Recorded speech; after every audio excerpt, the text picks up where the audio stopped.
নাটক সিনেমা যখন দেখতে মন চাইবে নবীর এই হাদিসটার দিকে একবার তাকাবেন, তাকানোর পর দেখবেন আল্লাহ নবী কেমন যেন আপনাকে বলছে, উম্মত আমি নবী তোমাকে বলে গেলাম তুমি এখন মোবাইলে যা করবে এটা তোমার চোখের জিনা হবে।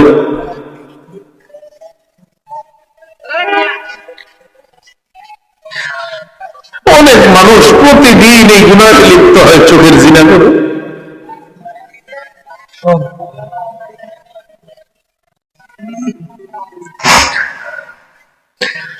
রাসূল বলছেন দুই চোখের জিনা হলো দেখা।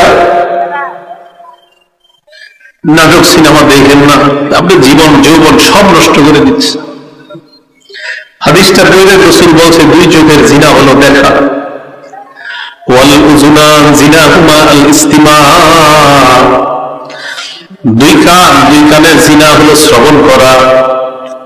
একটু বড় মোবাইলে আপনি ঘন্টার পর ঘন্টা যার সাথে কথা বলবেন, আপনার নবী বলছে ডাক দিয়ে উম্মত আমি নবী বলে গেলাম তুমি এখন মোবাইলে যা করবে এটা তোমার কানের জিনা হবে। ওয়াল লিসান জিনাহু আল কালাম, আল্লাহ নবী বলেন জিহ্বার জিনা হলো কথা বলা। ঘন্টার পর ঘন্টা কার সাথে আপনি কথা বলছেন, নবী বলেন এটা জিহ্বার জিনা। ওয়ালিয়াত জিনাহা আল বাত, হাতের জিনা হলো স্পর্শ করা। কোথাও দেখা করতে গেলেন, রিকশায় বসলেন, যে মেয়েটার শরীরে টাচ করা হারাম ওই মেয়েটার শরীরে আপনার টাচ লেগে যায়, নবী বলেন এটা হাতের জিনা। ওয়ালিল জিনাহা আল খুতা,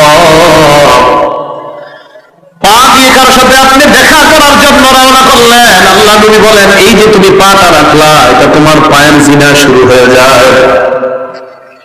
নবী বলেন আল আইনানি তাজনিয়ান, দুই চোখ জিনা করে, দুই চোখের জিনা হলো দেখা। ওয়াল উযুনান জিনাহুমা আল ইস্তিমা, দুই কানের জিনা হলো শ্রবণ করা। ওয়াল লিসান জিনাহুল কালাম, জিহ্বার জিনা হলো কথা বলা।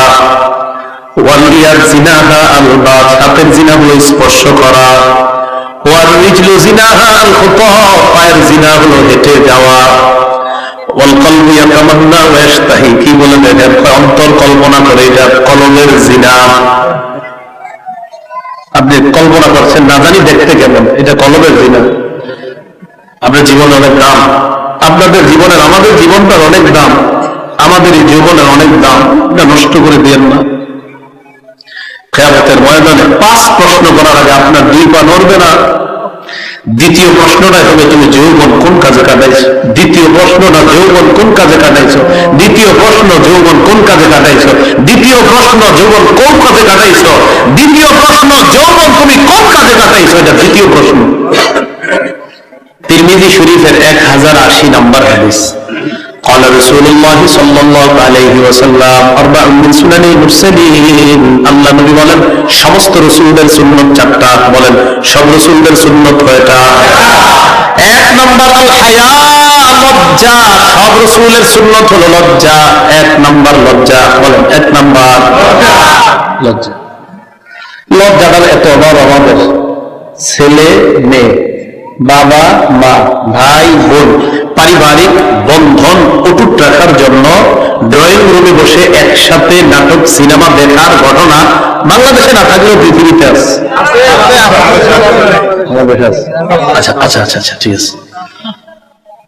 মুসনাদ আহমদের 26,638 নম্বর হাদিসে রাসূল সাল্লাল্লাহু আলাইহি ওয়াসাল্লাম বলেন, ইযা যাহারাত, আমাদের মসজিদগুলোতে জুমার নামাজে মানুষ মনোযোগ দিয়ে কথা শুনতে আসে। অন্য সব জায়গায় দেখবেন মানুষ মোবাইল টিপে করে। আপনি একটা মিটিং এ বসবেন, 10 জনের সাথে কথা বলতেছে, ফাঁকে মোবাইল টিপতেছে, একটা SMS দিচ্ছে, হোয়াটসঅ্যাপ চেক করতেছে। কিন্তু মসজিদে জুমার দিন আপনি এই দৃশ্য কিন্তু দেখতে পাবেন না। পাবেন একটা কনসার্ট, গানের অনুষ্ঠান, সেখানেও দেখবেন যে সবাই এত মনোযোগ নাই, এক একজন এক এক তামাশা করতেছে। বাট মসজিদে এই যে এখানে আমরা আসি, আমরাও পরিপূর্ণ মনোযোগের সাথে কথা শুনছি। তো প্রত্যেকটা মসজিদে এরকম জুমার নামাজের আগে অন্তত এই অবস্থা তৈরি হয়। তাহলে এত মনোযোগ মানুষ দিচ্ছে, এত পটেনশিয়াল এবং সম্ভাবনা আমার হাতে আছে, আমি আসলে কি করলাম? বিরাট বড় একটা দায়িত্বশীলতার ব্যাপার। এই জায়গাতে প্রয়োজনীয় কথাগুলো মানুষকে বলা দরকার। যে অনাচারগুলো গ্রামের মানুষ করে, গ্রামের মসজিদে সেগুলো নিয়ে আলাপ হওয়া দরকার। আমার আলোচনার টপিক যেন না হয় এমন যে আমি যেটা দিয়ে পশ টাইপের টপিক, শৌখিন টাইপের টপিক, আমি একেবারে বিশ্ব রাজনীতি নিয়ে কথা বললাম, করেন আপনি, সমস্যা নেই। কিন্তু আপনার অডিয়েন্স, আপনার মুসল্লিরা মসজিদের এই মানুষগুলো যে সমস্ত গুনাহে লিপ্ত, যে সমস্ত অনাচারে লিপ্ত, সেগুলো নিয়ে কথা বলে। আল্লাহ আমাকে ততদিন বাঁচিয়ে রাখে যতদিন বেঁচে থাকাটা আমার জন্য কল্যাণের। ও আমিতনি, আমাকে মৃত্যু দান করেন, মা কানাতুল ওয়াফাতু নাজাতুল মিনাশ শার আও কামা ওয়ারাদা ফিল হাদিস।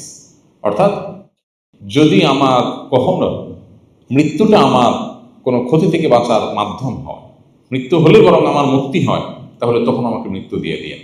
আচ্ছা না যে না মরে বেঁচে থাকলে তিলে তিলে নষ্ট হলো, কষ্ট হলো, নানান ফিতনার মধ্যে পতিত হলো।